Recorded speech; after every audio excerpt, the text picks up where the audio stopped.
Oh my god! It's our meteorology segment. Holy cripes! Son of a bittern. Geez oh whiz. Are we all gonna die? Are we all gonna die? Here at the Smash News Network, least busted name in news, we like to cover facts. And here are some interesting facts. Look at the anomalously cold water. You're looking at sea surface temperature anomaly here. And check out all the anomalously cold water in the North Atlantic. Is the AMOC shut down? Is the Gulf Stream no longer heating up places like Iceland and the UK? Is the Northern Hemisphere going to horribly freeze, killing all involved and causing additional food shortages? Well, it's an interesting series of propositions, isn't it? But look at all that cold water. Normally the Gulf Stream kind of makes its way all the way up here to Iceland and makes its way in between Iceland and UK, warming up places like Ireland. What's happening right now? Not so much. Is it because of fresh water being injected into the North Atlantic because of extreme snowmelt after 6 consecutive years of extremely record-breaking Northern Hemispheric snow? You be the judge. Let us know in the comments what you think. Anyway, there's the sea surface temperature, and check it out. You can see the Gulf Stream making its way up to about here, and then, whoops, cold water just completely blocking it. So I find that fairly interesting. What say you? Let us know in the comments. Let's go to what we usually show, the jet streams of the Western world. So we like to show jet streams because they are the biggest determinant from a global perspective of your weather. Extreme meridional jet stream flow here. Huge bends over the North Atlantic of the jet stream, as well as in the U.S., driving some cold, frigid air into the southeastern U.S., some Great Lakes air showing up there. Here are the surface winds while we're on this side of the planet. There's a huge low pressure system here in the North Atlantic as well, which effectively creates a bulge in the ocean. Did you know that, folks? When you have a low pressure system like this, the ocean level rises. That is what a storm surge is in a hurricane situation.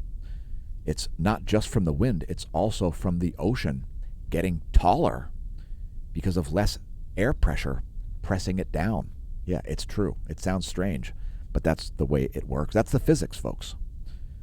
And if you don't have a physics side note, if you don't have a physics explanation for your ridiculous theories, your theories are officially ridiculous. If you have a physics explanation for them, maybe they're plausible. Only if they are. Here are the surface winds of the eastern world, like sands through the hourglass of time. These are the surface winds of the eastern world. And here are the jet streams of the eastern world. Looks like some very cold air being sent up to a southwestern Australia. Also a cold day in southeastern Australia as Tasmanian air shows up during autumn. Are you enjoying autumn? That one goes out to our viewers from Unda, as it is spring in the Northern Hemisphere. If you'd like to support the channel, please consider becoming a member of the Smash team. It's superior to Patreon, and I can't show you more than that because, well, the GDAX daily reports are only for gold and silver level subscribers. Smashomash.com/Smash Team. If you'd like all kinds of additional content nobody else gets to see, pay for some, since we're paid just this side of nothing to put the content on YouTube. It's pretty pathetic. We are the top space weather channel in the world, doing it daily for the past 4 years. We don't even have 2,500 subscribers on YouTube. It's pretty putrid, as YouTube promotes fraud, nonsense, disinformation, and propaganda, and suppresses facts. Next, looking at the satellite imagery from windy.com. We've got a large band of thunderstorms in the Atlantic Ocean approaching Bermuda.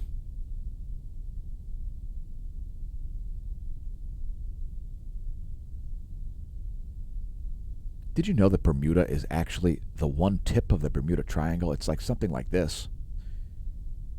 And it all has to do with the Sargasso Sea. Yeah, Bermuda is right on the edge of the Sargasso Sea, one of the weirdest places in the world. The Sargasso Sea, the only sea not locked in by land. It's where eels go to breed. It's a very strange place. And it features very strange wind patterns. There could be ghost ships from the 1800s still sailing around in circles in that location. Were you aware? Anyway, let's continue on. As soon as I gain control of my browser, Hey, windy.com. There we go. Now we're on weather.gov. If your county is lit up, just click your county. Check it out, red flag warnings in large portions of the southern U.S. here.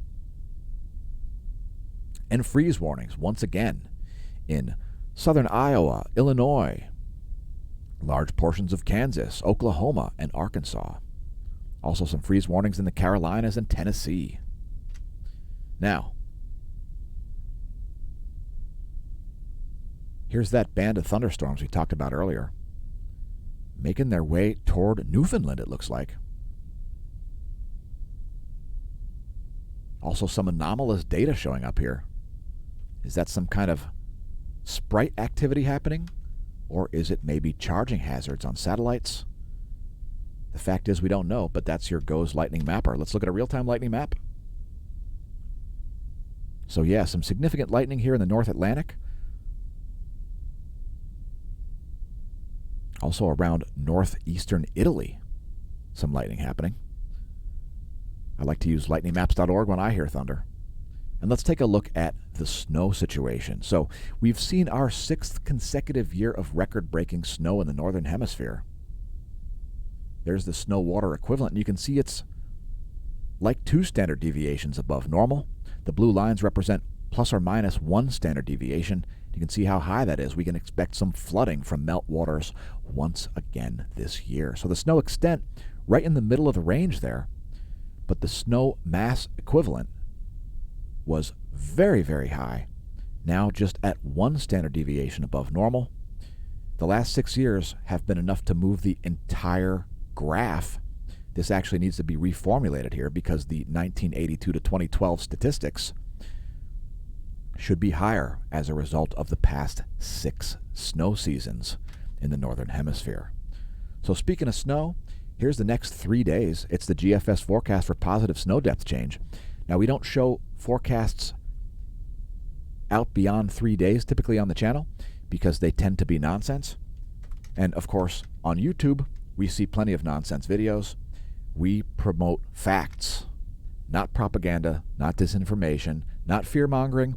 We're not trying to sell you any overpriced real estate in Colorado. We're not trying to sell you bunker prepping supplies or any nonsense like that. We're just trying to provide basic facts. A 3-day GFS forecast is legit enough that you can expect some extreme snows in most of Oregon and Washington, as well as huge portions of Idaho, Montana, Wyoming, Colorado, Nevada, California. Even some minor coatings here in northern Minnesota, Indiana, Ohio, West Virginia, Pennsylvania, Vermont, New York, New Hampshire, and Maine, and large portions of Canada. Some of that snow expected to be 2 feet in Oregon. That's going to be a heavy, wet snow, I would imagine. Again, that's your positive snow depth change forecast for the next 72 hours, based on the GFS model. Next, your pressure and precipitation forecast, including all precipitation. Again, those are going to be wet snow, so that is going to be some heavy snow. Don't be shoveling 2 feet of snow, especially 2 feet of wet snow. Your back will pay the price. Don't get a slip disc by carrying giant shovels full of snow. Get started halfway through or 1/3 of the way through the snowstorm. More precipitation coming to Pennsylvania. It is an unwelcome sight as it's been a little floody around the Lehigh Valley. Anyway, once again, that's your GFS pressure and precipitation forecast, courtesy of tropicaltidbits.com. Next, the water vapor scenario over the Pacific Ocean. We show it daily as the America's weather comes from its west.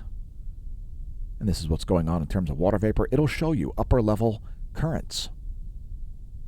It'll show you dry air in orange and so on, moist air in pink, and it's looking pretty moist over places like Montana, North Dakota, and Wyoming at the moment. Also Nevada. Looks like it got some heavy precipitation in northern Nevada there as you see water vanishing. An indication that precipitation has occurred. Next, your weather.gov radar map. Radar.weather.gov. There's the all 50 state view. Let's focus on the lower 48 for the remainder of the meteorology segment. Before we continue on, just let me check the life of the stream, and it looks kosher to me. Next, your shortwave radiation map showing clouds and fog when it's too dark for the visible satellite. Lots of low clouds here over the Atlantic Ocean. Looks like foggy conditions over large portions of the eastern U.S. And the low pressure system has been moving a bit. It's now located in western Ohio, it looks like to me. Here's the water vapor map, and you can see this counterclockwise rotation happening here. That is your low pressure system. So there's not a whole lot of moisture there, and it is constrained by some dry, massive air. Clear skies over the Gulf Coast and Texas. A welcome sign, as it's been getting repeatedly struck by severe thunderstorms. Anyway, here's your recap, the U.S. Doppler radar map showing the vertical motion of water droplets. Here is the shortwave radiation map showing clouds and fog at night. And there is the water vapor, which should clear up any confusion you have about your Doppler radar views. Thanks for tuning into the Smash News Network, least busted name in news. I've been your host, Dan, a.k.a. Smash-O-Mash, signing off. And may that solar wind be at your back.